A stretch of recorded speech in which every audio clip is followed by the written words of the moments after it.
Thank you for tuning into the Shakaama live show with your host Shakaama. This is a carryover from the last video that I did, and I want to talk a little bit about marketing your black business. I'm sorry, I'm still sick, so my voice is still a little bit nasally or what have you. My nose is stopped up. That's not information I should be sharing, but anyway. So in talking about the last video, I said in there, how much do you spend on marketing in a day in your black business? How much do you spend on marketing in a week, in 2 weeks, in a month, per quarter, in a year? And first of all, before I even get into marketing, do you track that, write that down, and keep tabs on it? If you're not keeping tabs on it, you're not running a business. You're running a piggy bank, you know, where you're not even keeping track of what goes in and what goes out. If you want a professional business, you have to run it professionally. So let's talk about marketing. Marketing is simply getting your brand out to the public, and in so doing, creating your brand. So if Coca-Cola hands out Coca-Cola t-shirts, it gets its brand to the public, because not only does the person say, wow, I got a free t-shirt from this company called Coca-Cola, I then am wearing a t-shirt that says Coca-Cola on it, and it looks cool or nice or classy, and people are now going to ask me, where did I get this t-shirt? And I'm going to say, hey, I got it free from this company called Coca-Cola. I'm not trying to endorse Coca-Cola whatsoever, but I believe they're in the top 3 or top 5 brands known worldwide. Now, of course, me saying I got it from this company called Coca-Cola, yes, there was a time when Coca-Cola had to market their stuff so people could know their brand to such a degree that it later on became a household name. Now, what do you do to brand your business and to get your brand out there and to market your business? Coca-Cola no longer has to say, we're Coca-Cola, we sell syrup to bottlers who then bottle it and you have a soft drink. They don't even have to say that anymore. They simply say Coca-Cola and everybody knows what they do. Well, they don't know what they do. They don't know that Coca-Cola sells syrup, but they always think of a soft drink at the end of that thought process. Coca-Cola actually doesn't make soft drinks themselves. They sell it to bottlers. Well, a lot of people don't know that. So maybe your business, your black business, could be that you're a bottler. If there's an idea, if you ever want to get into that. Now, when you market, you have to allocate a budget to your marketing, right? Because that's the professional way of doing it, right? So when I say how much do you put in a day, can you break down your marketing to how much you put in a day? And if the number is 0, you don't really have a business, and you don't want your business to go anywhere. I harped on the black corner store, black corner drugstore, or black corner mini market or convenience store that black people open, and they have terrible product and they never market, and then complain about people not coming into their business, and their business, of course, failing because, you know, they took out a lease, business lease for the property, and probably sold their shirt to sign that lease in the lease, you know, because black people don't pay attention. They don't take stuff to lawyers. Take stuff to lawyers. There are business lawyers out there. There are commerce lawyers out there. There are tax lawyers out there. You should always, if you're going to say you're going to start a business, first of all, yes, you should have money. Now, I heard an interview by a businessman, a black businessman, and he was talking about his old neighborhood, and he said the only thing that those people ever want to do is get into sports or be an entertainer, some sort of rapper, which takes nothing. You go and you go to somebody's studio and you start rapping in front of them, and they say yay or nay. They don't even put up a demo. I mean, everything that I've ever thought of, I always did it the right way. And the right way gets doors opened when you walk in. If you're going to be let's say rapper, let's say you have nothing going for you and the only thing you can do is talk, right? Because that's what rapping is. It's not an art form. It's just you talking. And for everybody who is going to get mad at that, deal with it, really, because seriously, you have no talent whatsoever. Rapping requires zero talent. Did you practice 8 hours a day rapping? No, you didn't. Dancers practice 8 hours a day. Singers practice 8 hours a day. Did you do that? No. You have no talent whatsoever. You have no skill that a 4-year-old could not copy and do better than you if he tried, right? I could get a 4-year-old, teach him how to speak eloquently, and he would destroy any so-called rapper on the market out there today. Rapper is no talent. But let's say that that's all you could think of. You're so weak-minded that that's the only thing that you could come up with, right? Let's take A and B. A, so your product is you rapping, right? That's your product. How are you going to get your product out to the public? You have to, at some point, spend some money and put it on some sort of CD or CD-ROM or something, right? You have to do something. You have to buy something.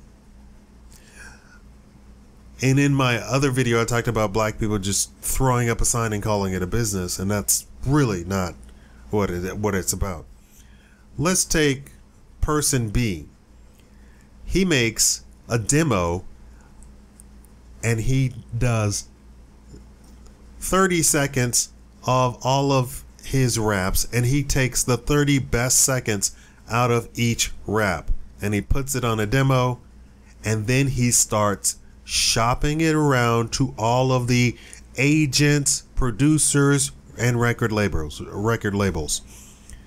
That guy is going to have doors opened for him. Why? What is he doing? He is marketing. That's what he's doing. He is marketing himself to the professional world, to the business side world, and then later the business side world is going to take care of him, and they're going to market him for him, which means he's not going to get paid as much, of course, right? You can now, they've made it easier by having iTunes, and you can upload your stuff to iTunes, and then you are still then responsible for marketing yourself, and iTunes takes 99 cents out of every dollar that the record makes, right? You make nothing. It's like the worst contract ever to ever be signed. And if you're selling it for 99 cents, you don't even get a penny or something. I don't know, something ridiculous.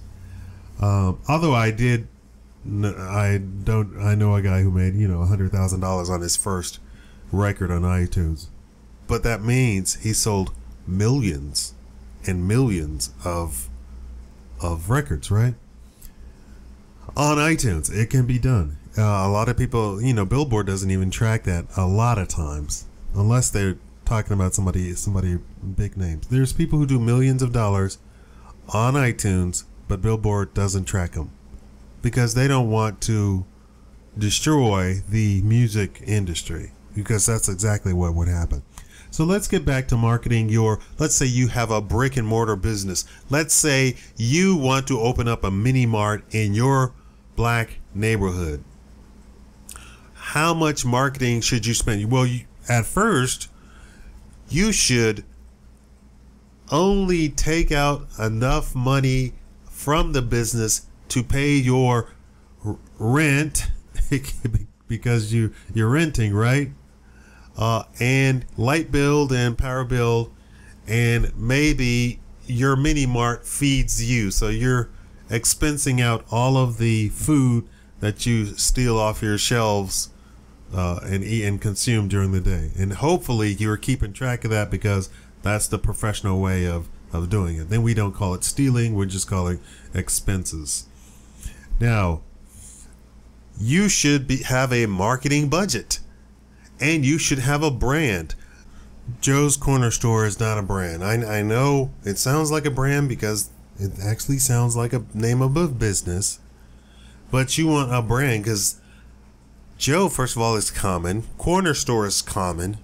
It sounds like a hole in the wall, and if that's what you want, you really don't need to market at all, right? You're just there, and hopefully everybody in the neighborhood has to come to you because there's no other option. When there's no other option, I guess you don't need to market, right? It's called a monopoly or a captive audience.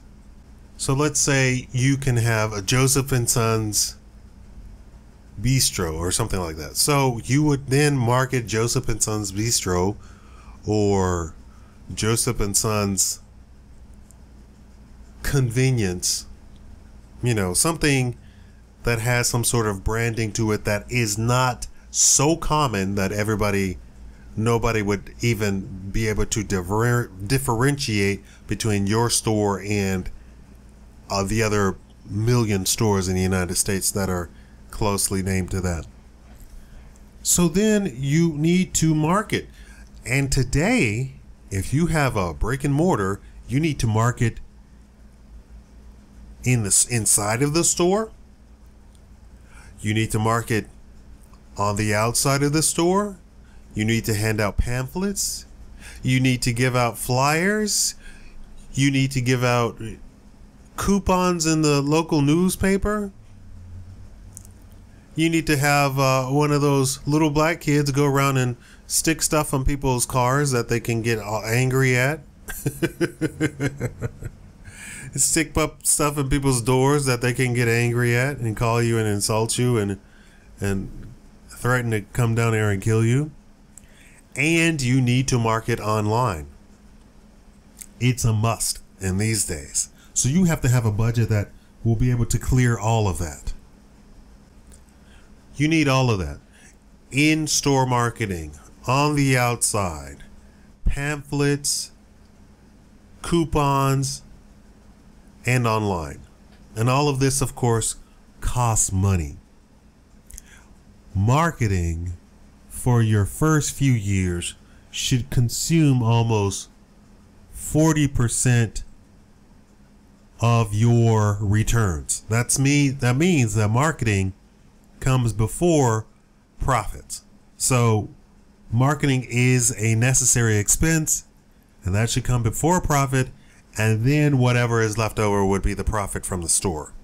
So you have all of your expenses that you've taken out of the company that you're keeping track of, right? You have the marketing, and then after the end, you have the labor and the rent, the lease of the place, and the inventory and all that sort of stuff, and marketing. And then after that, then you can calculate some profit if you have any. So seriously, you might not make any money, technically speaking, your first few years because you're marketing. If you're serious about your business. Now, some businesses are not that dismal. Let's say you have a consulting business. You still have to market your first few years. You want to be able to become word of mouth. The ultimate deal is to get your brand so big that it becomes a household name. I've never bought a car from this particular person, but if I think of a car lot here in town, I think of one person. One person's name comes to mind because they have marketed for years and years and years. I don't know any of their jingle, but during their commercial, they mention their brand at least 5 times. Here at XYZ, we have this lovely blah blah blah at XYZ. Janet, please tell them what they can find at XYZ. So you see, they have branded, they have marketed within the marketing. It's like a market inception, right? And that's what you have to do. A lot of black businesses that I know do not market, and then they wonder why they're not successful. I'm trying to give you free consultation advice here and to tell you how to be successful in your black business. When you are going to look for a job, let's forget about business. Understand that you are marketing yourself. You're applying and you're marketing yourself. And in your application, in your resume, you're trying to say, hey, I am negotiating for you to think I am the best person for the job.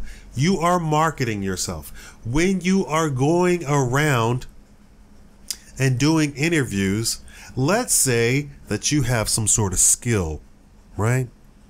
That you have some sort of skill enough to be hired on as a consultant of a consulting firm, right? You attack an entire building and you go from office to office to office, all in the same building.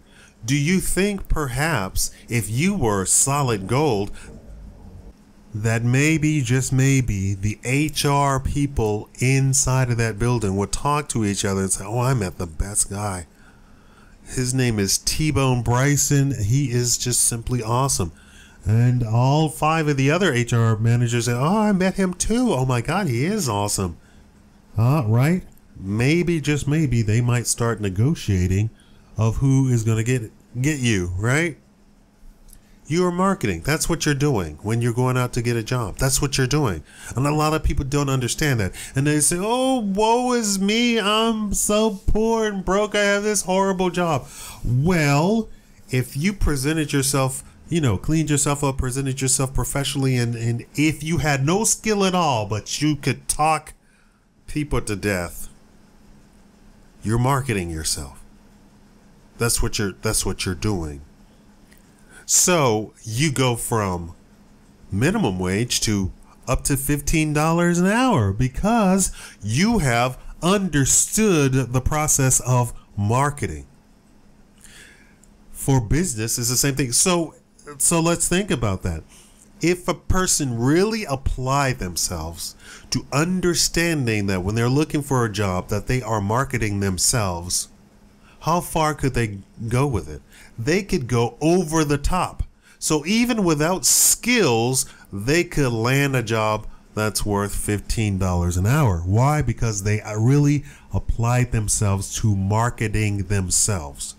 That is the same thing when you own a business. If you really applied yourself and studied marketing, because it's all about marketing. Let's say you own your own little notary business. You really studied marketing, and it's just you with a stamp, right, and a signature and some documents. If you really applied yourself to marketing, you could parlay yourself into a position of being the notary public in your entire city of however many millions there are.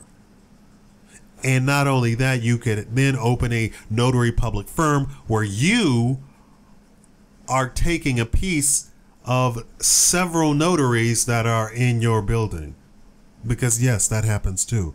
And that's the power of marketing. You have created a brand and you've made your brand a household name, and now you are able to do stuff that other people could not even dream of. That's the power of marketing, and that's one of the key features that I find lacking in a lot of black businesses. Become an expert at marketing your business. Thank you for watching the Shakaama Live Show.